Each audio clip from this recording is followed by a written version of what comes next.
Now, let's go back to that subject of encouraging senior public servants to take early retirement. It's all about an inflated public servants' wage bill. We'll look at the possible economic impact and also the implementation, and that's where this is possibly going to get tied up. We explore whether such a move should be considered for members of parliament as well.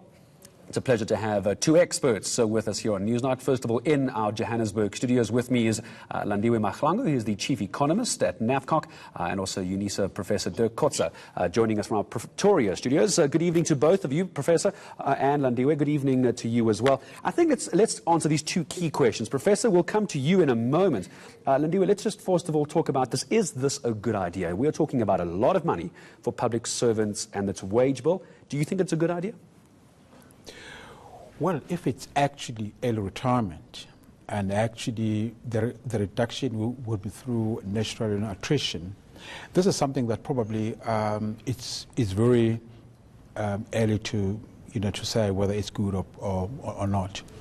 But the thing is, it depends whether, for instance, that kind of intervention would be significant in terms of actually reducing the wage bill, certainly as cited by the Minister of Finance. How significant will that will that reduction bring? I suspect that probably it would actually also maybe entail some form of actual layoff in some other areas. What is also not quite so clear whether is this really public sector core, or would it actually go to all public sector broadly defined? I mean, would we see this kind of things actually also happening in state-owned enterprises or in some other government related institution? Because they also carry quite a lot in terms of the wage bill there. Professor Dirk Kotze, via Skype this evening from Pretoria. Thank you for your time, Professor. Always good speaking to you. Your take on this, is this going to be something that's going to create jobs? We're taking money away from an inflated public sector wage bill and putting it elsewhere, or is this not going to really make much of a dent for the public sector wage bill? Well, it's going to depend, first of all, on whether that position is a position that must be filled by someone else again.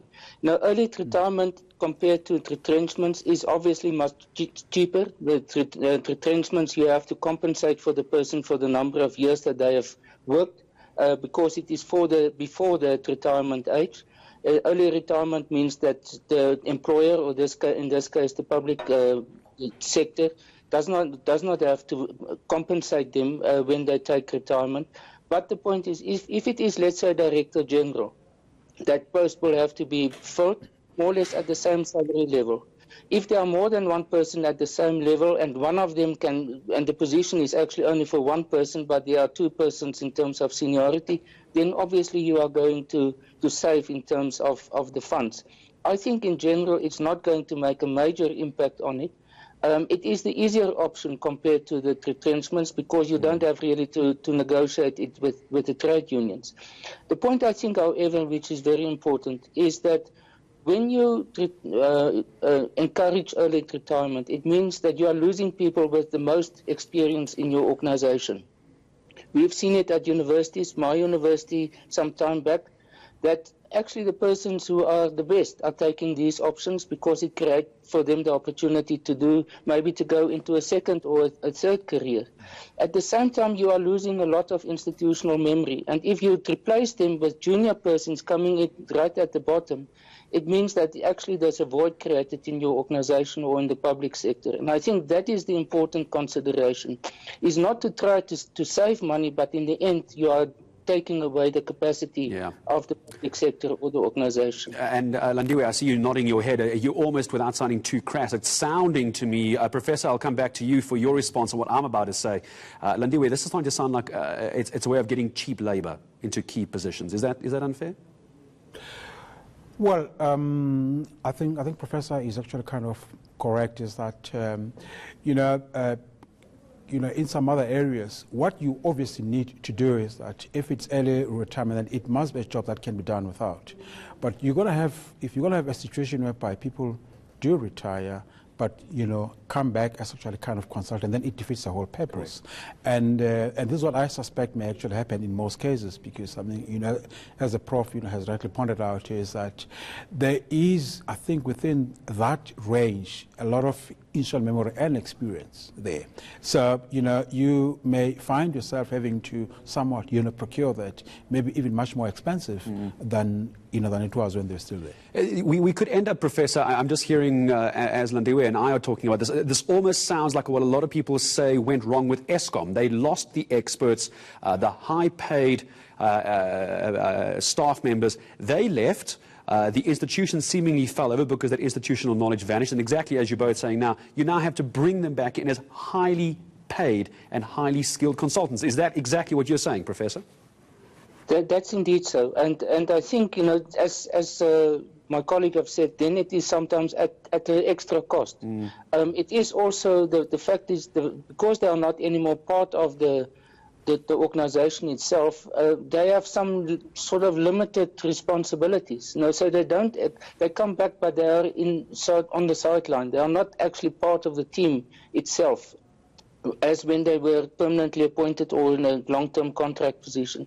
So I think to one extent it looks like a good option, but actually you create more complications by taking this approach. And I, for example, won't encourage that. As I've said, given our own experience at UNISA and I think at other universities, we're exactly this.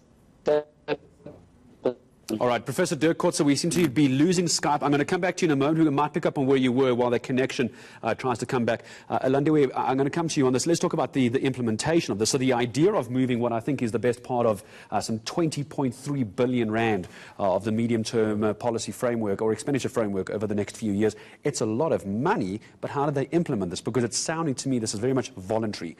That people between the ages of 55 and 59 will be offered this. But what if they say no? Well, I think, this is one of the things that I'll be quite keen to hear what actually, the minister, in charge of public service administration is going to say about it. Because, I mean, from what it sounds, it seems like it is something that was, there has been some conversation before. People, as the minister said, have actually approached them. But, one wonders whether actually the 120,000 people actually made that consultation, and if so, to what extent has that happened? So it seems to me that clearly the option, people will still be given an option and probably some kind of an incentive to actually take this early retirement. But the key goal is whether the objectives upon which this intervention is made would be achieved. Will there be a real reduction in terms of the cost, of the human resources cost?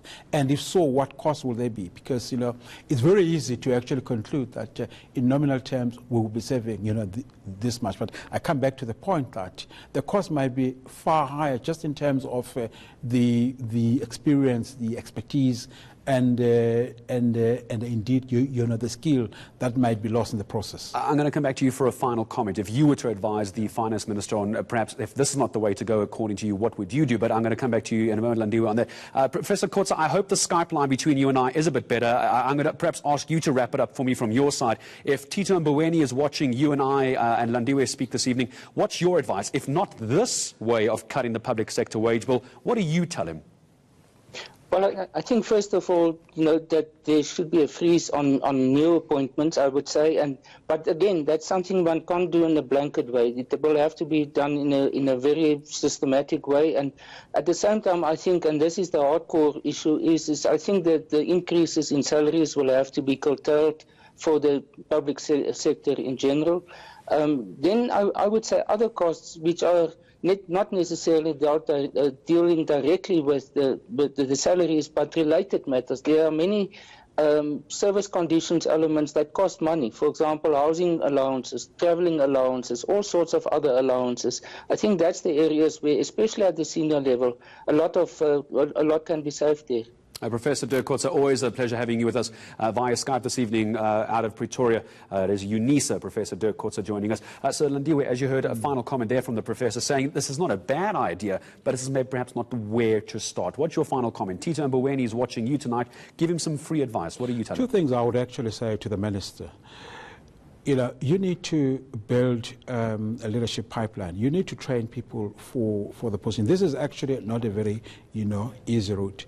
But Secondly is that truly, yeah, there could be positions, for instance, that in my view would need to be relooked at. You know, you take, for instance, the layer of DGs, you know.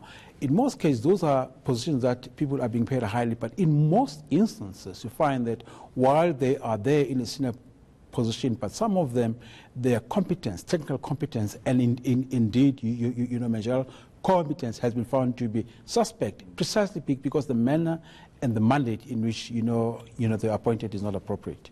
I'm going to say thank you very much indeed for you to coming, speaking to us this evening as well. It's been a huge pleasure to discuss this inflated public sector wage bill this evening. As I said, thanks to Professor Kotze. That's also Landiwe Mahlangu, who's joining us, Chief Economist at NAFCOC. I'm sure we're going to get you back on again to unpack many, many more of these issues. So thank you very much for coming in to speak to us. Now,